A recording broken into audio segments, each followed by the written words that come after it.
we have discussed so far introduction to C3 cycle. C3 cycle में क्या क्या हुआ, कंपाउंड के नाम बताओ जल्दी जल्दी, देखो मत। सबसे पहले CO2 किसने लिया? रुबिस्को की मदद से लिया किसने? RUBP, ribulose biphosphate. उससे पहले क्या बना? उससे RUBP से उसने कार्बन लिए और उससे पहले बना PGA। वो पहले 6 कार्बन अनस्टेबल कंपाउंड बना। उसके बाद पहला स्टेबल प्रोडक्ट कौन सा बना? 3 कार्बन कंपाउंड। उसका नाम क्या मैडम? PGA, फॉस्फोग्लिसरेट और फॉस्फोग्लिसरिक एसिड। फॉस्फोग्लिसरिक एसिड का क्या हुआ हिमाक्षी जी? 1,3-डाई PGA बना। उसमें रिएक्शन कौन सी हुई?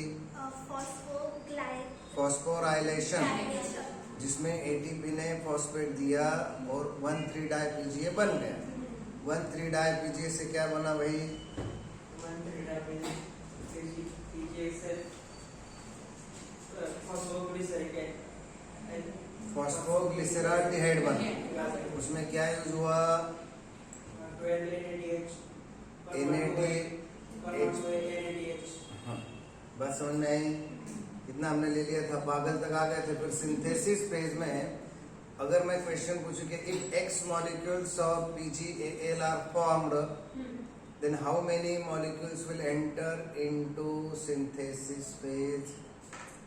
Rajeshwari madam, Yashvi madam, X/6 molecule will enter into synthesis phase. So remaining 5/6 will enter into synthesis phase. बात समझ में आई? और एक केल्विन साइकिल में सिंथेसिस फेज में कितने कार्बन निकलते हैं? 1। तो इसलिए ग्लूकोज बनाने के लिए, एक मॉलिक्यूल ऑफ ग्लूकोज बनाने के लिए हमें केल्विन साइकिल को कितनी बार रिपीट करना है? 6 बार रिपीट करना है। इसमें इन्वॉल्वमेंट किस किस की है? RUBP की है, रुबिस्को की है, बस समझ में आई? ATP की है, NADPH2 की है, बस समझ में? ये मेन इन्वॉल्वमेंट है। इससे सारी रिएक्शन कैरी होगी। और ये कहाँ पे हो रही है? स्ट्रोमा में हो रही है। स्ट्रोमा लैमेली ने CO2 एक्सेप्ट किया, बाकी सब कुछ स्ट्रोमा में हो रहा है, क्योंकि नेसेसरी एंजाइम जो है वो सब अभी बाकी के सारे किसमें है? क्लियर हो गई बात?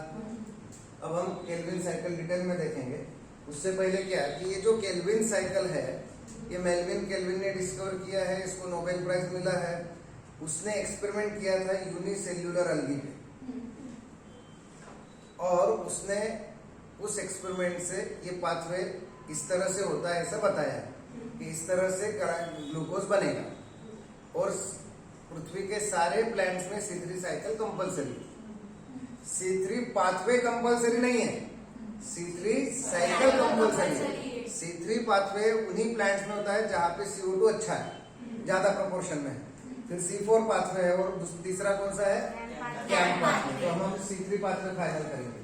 C3 पाथवे में हम शुरुआत करते हैं RUBP से।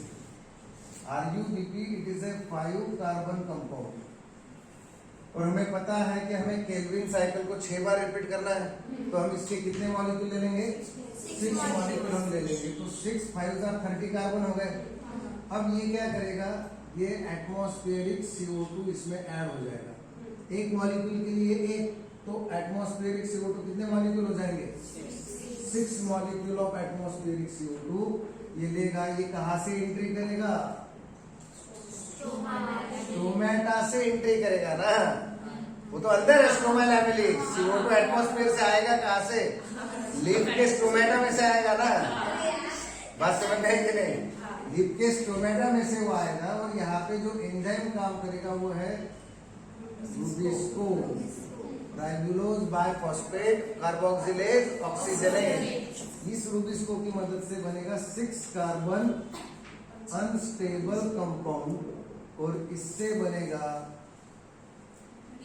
PGA। इसको 3 PGA भी बोलते हैं पोजीशन ऑफ कार्बन के हिसाब से। और ये 3 PGA कितने कार्बन वाला है? इस 3 का और इस 3 का संबंध नहीं है, ये तुम्हारी पोजीशन रिप्रेजेंट कर रहा है केमिस्ट्री से, समझ रहे क्या? तो ये हो गए तुम्हारे, देखो यहाँ पे 6 मॉलिक्यूल थे, यहाँ पे कितने मॉलिक्यूल बनेंगे? 12 मॉलिक्यूल बनेंगे 3PGA के। ये जो पहली रिएक्शन है इसे क्या नाम दिया गया है? Carboxylation phase. अब ये जो 3PGA है, ध्यान देना अच्छी तरह से, हाँ, ये इसका फॉस्फोरिलेशन होगा, ATP जो है वो ADP में कन्वर्ट हो जाएगा, इसके 12 मॉलिक्यूल, इसके 12 मॉलिक्यूल, बात समझ में आई क्या? अच्छी तरह से। यहाँ पे जो आयन काम करता है वो मैग्नीशियम प्लस प्लस आयन काम करता है, ये ध्यान में रखना है। फॉस्फोरिलेशन हो रहा है किसका?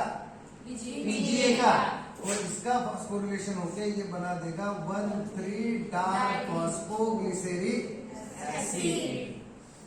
ये भी 5 कार्बन कंपाउंड वाला है, इसके भी 12 मॉलिक्यूल बनेंगे, 12 मॉलिक्यूल्स। यहाँ तक बात समझ में आई? यहाँ तक कार्बोक्सिलेशन फेज था, अभी रिडक्शन फेज शुरू हो रहा है, अरे समझ रहे हो क्या? अब ये जो 1,3 डाई PGA है, इसकी कथा इंपॉर्टेंट है। पहले तो क्या होगा, ये जो NADP H+ है, इसके भी कितने मॉलिक्यूल लेंगे?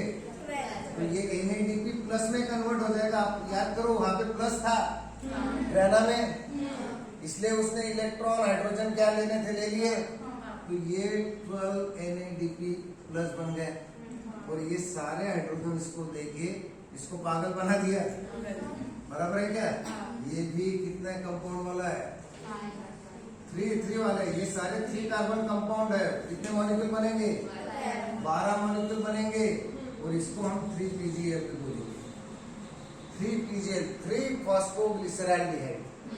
इसी को इसी तरह से बोलना है। हमने पहले डिस्कशन में मैंने आपको ये पोजीशंस नहीं बताया था, अभी हम फाइनल डिस्कशन कर रहे हैं, यहाँ पे ध्यान में रखना है। 3 फॉस्फोग्लिसरैल्डिहाइड बन गया। जब ये बना तो इसका रिडक्शन हुआ, और ये रिड्यूसिंग एजेंट है, इसने इसको रिड्यूस करवाया, और यहाँ से 2 फॉस्फेट भी निकल गए। एक मॉलिक्यूल में 2 फॉस्फेट थे ना, तो 12 मॉलिक्यूल है तो 24 फॉस्फेट जाएंगे। एक मॉलिक्यूल में 2 फॉस्फेट निकल रहे, अरे 1,3 डाई PGA है ना, 1,3 डाई PGA में से जब PgAl बनाना है फॉस्फोग्लिसरैल्डिहाइड, तो यहाँ से फॉस्फेट निकल जाना है, समझ गए क्या? तो IP में यहाँ पे नंबर्स नहीं बताता हूँ, टेम्पोररी सिर्फ हम IP लिख देते, फॉस्फेट भी गया। अब ये जो बने हैं, इसमें से 2 चीजें होने वाली है।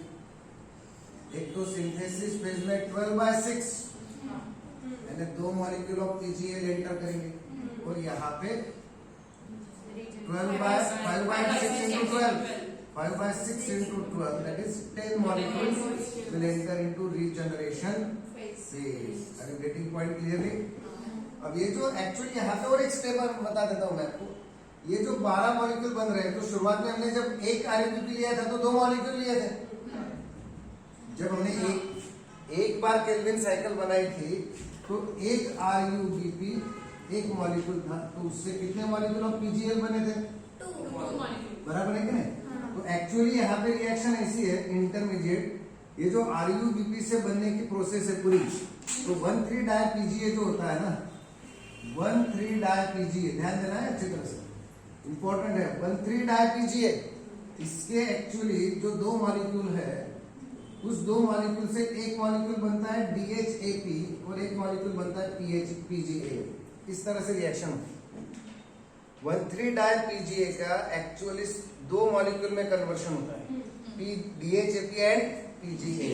ये फॉस्फोग्लिसरैल्डिहाइड है, और ये डाइहाइड्रोक्सी एसीटोन फॉस्फेट है।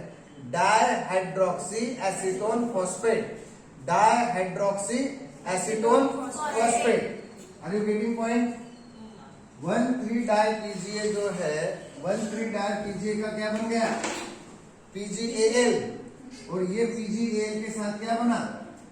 Dihydroxy acetone phosphate. और ये दोनों 3 कार्बन वाले हैं, और दोनों एक दूसरे के आइसोमर्स हैं, एक दूसरे के आइसोमर्स है, इसलिए बाद में स्टेबिलिटी